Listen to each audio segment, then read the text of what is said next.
Welcome back to another episode of Rock Boys Football, taking a look back at what we saw from Oklahoma on the offensive side of the ball against SMU 2 days ago. We did a little defensive recap.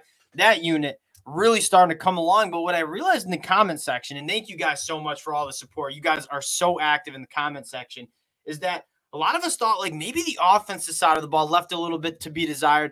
Wanted to take a look back at the game, give you guys some of my takeaways. Now, again, before we get into it, just want to say thank you to the Sooner fans. Like, this has been a team that you guys know I love talking about, and it's largely because of you guys and all the support you guys show. So if you do enjoy the content, consider subscribing to the channel. But again, more importantly, let me know your thoughts in the comment section. I'm going to give you guys some of my takeaways from the game. Would love to hear yours, whether you agree or disagree. Let's chop it up there. You guys, again, I learned so much from you guys. Appreciate you guys rocking with the boys. And let's get into it. And let's start with what we thought was good from that game. And the first thing is so obvious to me. That run game, really, really physical. It is a phenomenal run game. I mean, both Tawi Walker, Marcus Major averaging over 5 yards per carry. This offensive line, I want to start there. We spent a lot of time saying, like, what is this offensive line going to look like when you lose 2 NFL tackles to the draft? One being Anton Harrison, who was my favorite tackle in the NFL draft cycle last year. This offensive line, especially on the inside, it is physical. It leans on opposing defenses. And then to back it up, I mean, these running backs, Tawi Walker and Marcus Major, running the ball so hard. And we spent all offseason, if you guys have been listening to me for the last couple months, Javonte Barnes has been my guy. I was like, this offensive line with Javonte Barnes running behind it, it's going to be dominant. And credit Javonte Barnes, not really getting the touches yet this year. Was asked about it. He said, hey, I'm just waiting for my opportunity. Marcus Major, Tawi Walker, they're doing a lot of good things. Thought that was a really mature answer, and he's going to get his time, and he's going to get his touches, and he's going to be really good. But Tawi Walker, especially, adding another dimension to the Sooners rushing attack in terms of the physicality that he brings. And when you talk about Oklahoma and how many offensive snaps, I should say, that they run per game, man, Tawi Walker is not a guy that you want to tackle 20-plus times a game. They're riding the hot hand, and Tawi Walker certainly running the ball really, really well. Now, what can be improved? I have a couple things that I want to say. And the first thing I want to talk about, a lot of Sooner fans have been talking about, is the Jackson Arnold packages. Here's my take on that. Broad take is, do I want the future of this program, the 5-star quarterback, a guy that I think truly can be special for Oklahoma, kind of being a battering ram like the Belldozer? I don't know about that. That being said, I do think there's an element of they're putting that on film. Jackson Arnold in the machine. He's pretty damn good at it. Let's give him credit. Like, he runs the ball hard. He is a thick dude to bring down. Does it well. That being said, when it gets into a big moment in Big 12 play, I think all the film is showing, yeah, Jackson Arnold's going to take that and run for the first down.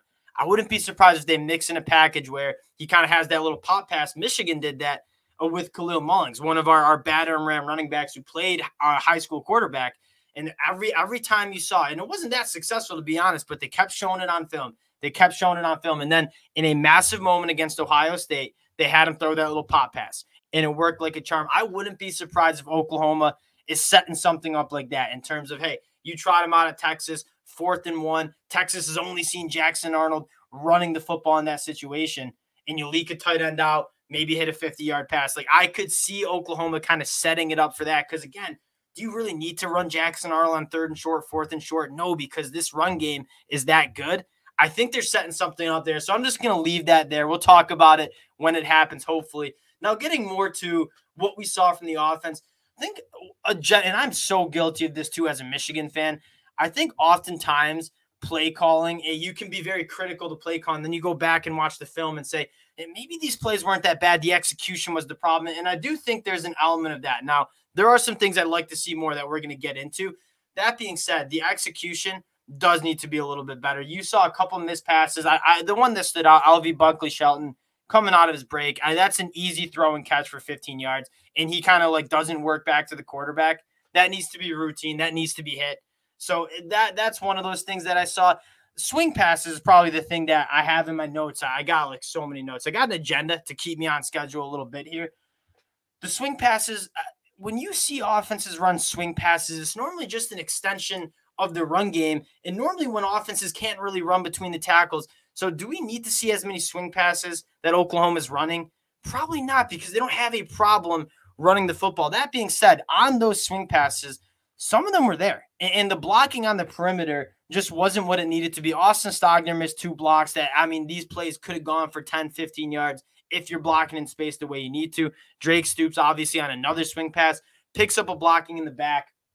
I just thought on those calls, the execution just wasn't really where it needed to be. I'm not as critical on the play calling, although I don't know if we need to be running as many swing passes as Oklahoma did. That being said, the blocking on the perimeter, the execution of some of these plays weren't really what it needed to be. Again, you saw an ineligible man downfield on a touchdown play, dialed up perfectly by Jeff Lebby. I'm not sure if I'm as critical on the play calling as it is the execution just needs to be better on some of these plays that they are calling. Next couple of things. Now, this is where I get, I guess, giving you guys my 2 cents on the play calling. Again, I'm just talking to my laptop. Jeff Lebby, one of the best offensive coordinators and play callers that we'll see in college football.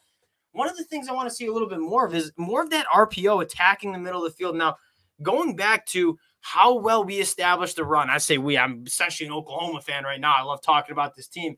How well Oklahoma established the run, use that RPO a little bit more, attacking the middle of the field. You saw a touchdown go to Andrew Anthony and then Jalil Farouk on this concept, right? What happens when you establish the run like Oklahoma did? SMU committing safeties, committing linebackers to that run game. And when you show run, these linebackers who've been getting gashed in the run game kind of firing up to stop the run. What does that open up? Those perfect passing lanes to kind of hit those explosive plays behind a defense that is kind of playing that run. When they went to it, Andrew Anthony, Jalil Farouk, it was right there. They hit 2 touchdowns on it. We'd like to see a little bit more of that, especially with all the success Oklahoma has running the football. Again, that's a staple of the Jeff Lebby offense. I'd like to see a little bit more of that because I thought that was probably the more successful plays that they had. Now, the last 2 I want to talk about. One, the deep shots. We didn't really see Dylan Gabriel push the ball down the field. Now, Dylan Gabriel is much more of a short intermediate passer. Is very, very accurate. He gets the ball out of his hands quickly. That being said, again, when you're establishing the run, you have some guys who can absolutely burn down the field. Jaquez Petaway, Andrew Anthony. I would like to see maybe a few more deep shots because one thing that you didn't see a ton of was the explosiveness in that passing game. A lot of the throws short of the sticks, working yards after the catch. When you're running the ball like that, take some deep shots, hit those explosive plays. Explosive plays are so important to kind of scoring points. A lot of Oklahoma's drives are just working the way down the field and then scoring in the red zone. Hit those explosive plays. It's the easiest way to put points up fast. I'd like to see them hit a couple more deep shots. And the last thing I want to talk about, and this is simple, and this is, you guys hear me talk a lot about this.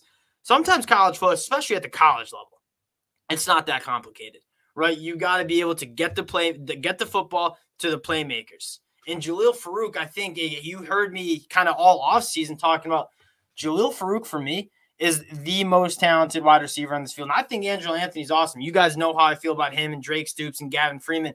I think Jalil Farouk is probably the most wide receiver on the team. I believe he only caught 2 passes yesterday against SMU. One of them was for a touchdown.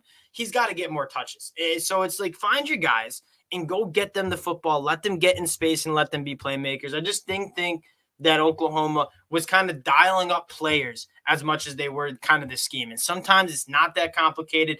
Get it to your guys and let them go make plays for your football team. That was my last takeaway. And again, circling back on the overall performance of Oklahoma, they moved the ball pretty well. They ran the football extremely well. I think a lot of it, a little bit less of play calling and a little bit more just you got to execute a little bit better, right? When you have those throw and catch situations, got to catch the football. Too many drops. Again, blocking on the perimeter, that's got to be better. But your biggest takeaway for me to be excited about this Oklahoma offense is that run game look dynamic. And in an RPO system, when you can run the football effectively, that's when you start hitting those explosive plays through the air. Would like to see Jeff Lebby kind of go for those a little bit more, take some deep shots, work those seams in that RPO game. Outside of that, again, they put up 28 points. And a lot of times, got inside the 20, you didn't pick up a 4th down. This could have easily been a 35, 40-point performance from the Sooners. We probably wouldn't even be having this conversation. This Oklahoma offense, in my mind, absolutely just fine. Again, we go back to this. A couple weeks from now, close game, Oklahoma, 4th and 1. They bring in Jackson Arnold, and he's going to throw that football. I really do believe that. I think they're putting that on the film. Appreciate the Sooner fans for rocking with the boys again. The support you guys show truly does mean a lot. If you enjoy the content, consider subscribing to the channel, and we'll talk to y'all later.